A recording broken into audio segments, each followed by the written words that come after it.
So, my name is TAZ, also known as DJ Pilgrim. I organise the Old So Kool paint jam, and I also do a bit of DJing in my spare time. And where are you based? So I'm based here in Wolverhampton, in the Midlands, born and bred. I've been here, I'm 56 now, so I've been here 56 years. Yeah, I like it here. It's nice and chilled. Wonderful. And talk to me about how you first got into graffiti. So I first started graffiti. I kind of, being 56, my age is like kind of my memory's terrible, but I think I got into graffiti when I was like 14, so probably about 1984. The likes of Beach Street, breakdance, wild style, those things were very big at the time. I got into breaking first, and obviously with breaking came the graffiti. I wasn't really very good at breaking, so I decided to follow the art form, and that's how I got into graph. So how would you describe your style, graffiti style, when you first started painting, and how has it evolved? So with my graffiti style, I am very much like I'd say an 80s painter, so my style that I paint reflects like the era that I suppose that I had the passion for. I still have a passion for it now, but with my work, although like the techniques have changed over time, I suppose I still have like a heavy 80s influence on my pieces. Which artist or writer has inspired you most, or had the biggest impact over the years? Oh, that's a hard question, to be honest. I mean, there's lots of great guys out there, and I think with the likes of like Instagram and Facebook, there's so many like talented people that are like kind of constantly like in your face. There's just, I wouldn't really say there's like kind of any major inspirations. I mean, I do look up to like a lot of like the old writers, you know, the likes of Aztec, Urge, Mac One. There's a lot of like old writers that are still holding their own to this very day. People like Kem Vegas, Busa.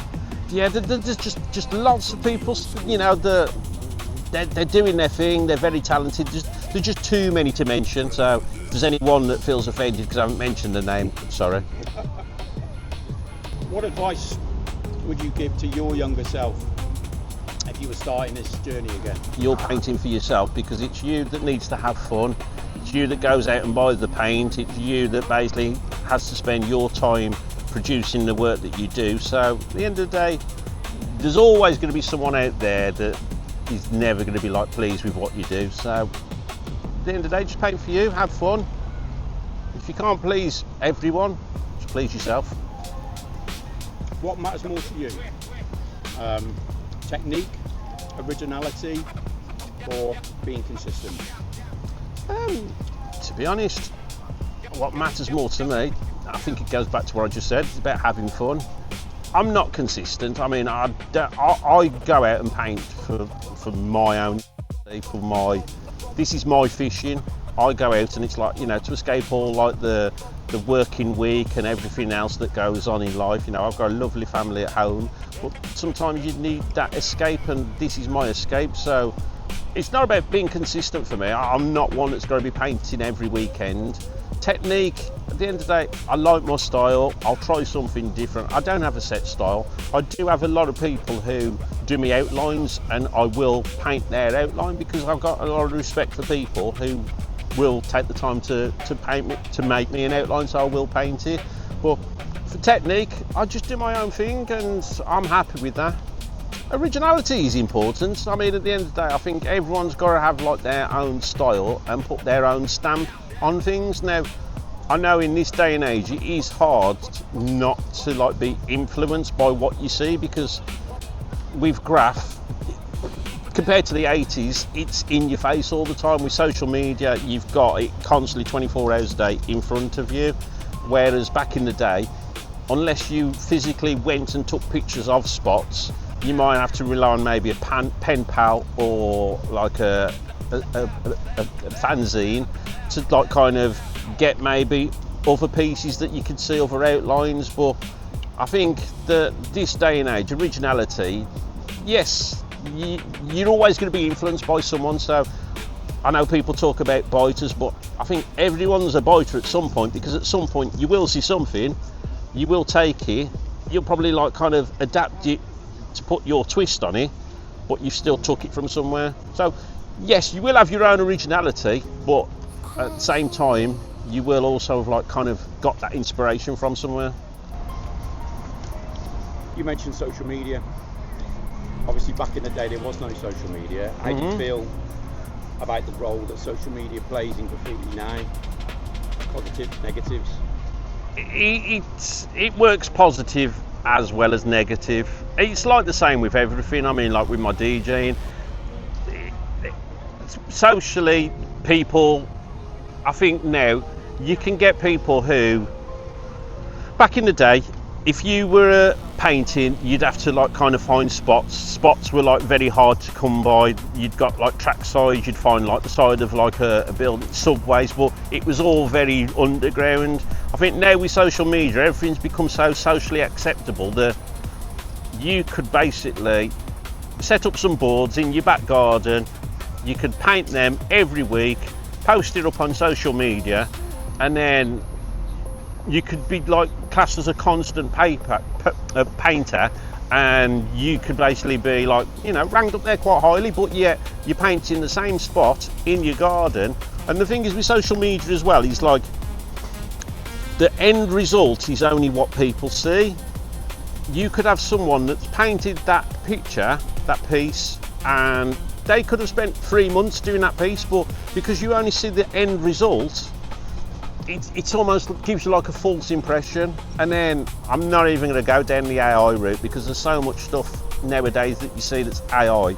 It is getting harder and harder to see what is real and what isn't. And then you've got people who also paint on like the pads, where again, the social media thing, technology, it changes. Yes, it changes for the better, but at the same time it also changes for the worse. If people look back on your contribution to graph culture, what do you hope that they remember the most about you? I think when people look back on the graph culture in years to come, I think I'm going to be mainly remembered because of the books that I've put out.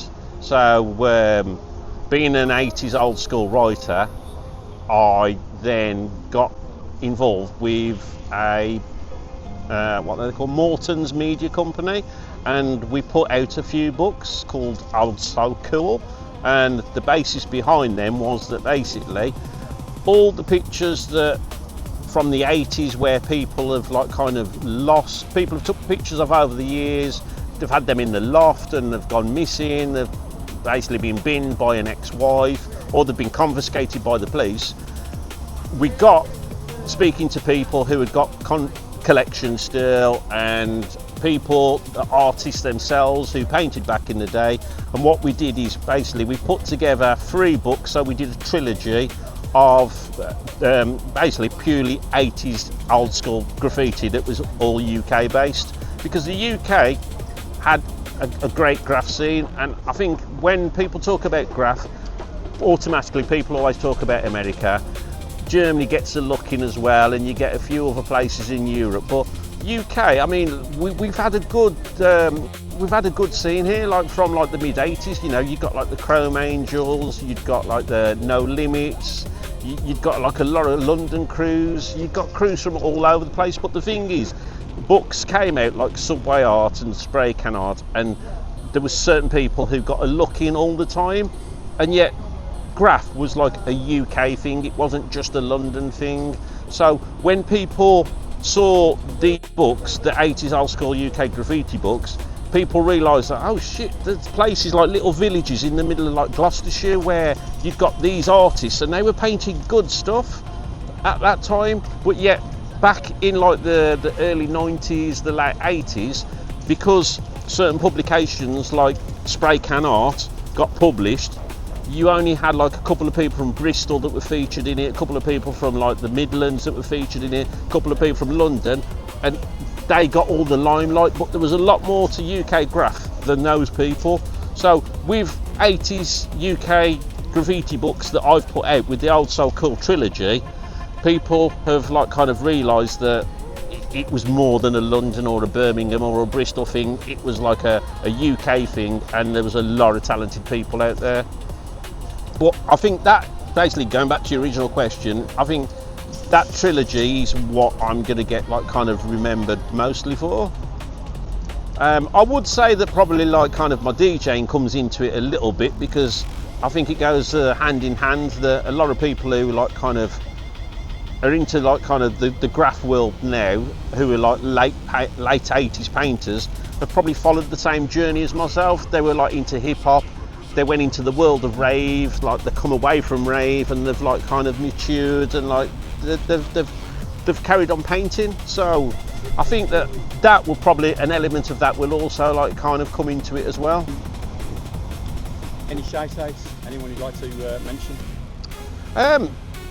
There's a lot of people who like kind of, I suppose too many people to mention. I mean, people who've bought the book, people who've got involved in the jams, anyone who like kind of, those people know who they are, and I want to give a shout out to those, because there's a lot of people out there that, you know, they've took the time to like kind of make their way to these jams, spend their time painting here. They've like kind of, they've helped with the books, they've supported, they've shared, they've like kind of, so there's a lot of people, and there's way too many people to mention, but they know who they are, and without those people, you know, I wouldn't have been able to have done half of this. So that's a personal thank you from me to them.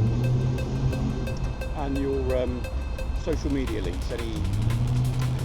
My social media links, so I mean on Instagram it's TAZ_Old So Kool. On Facebook it's the one DJ Pilgrim. However, that looks like it says Theo Nedge DJ then Pilgrim, because Facebook did something weird. I've also got a profile on TikTok, which I don't really use, but people do follow me on that. But yeah, people know how to get hold of me if they want me. Thank you very much for your time. Thank you Across the Walls for your time. That's it. Across the Walls UK. Representing. Representing.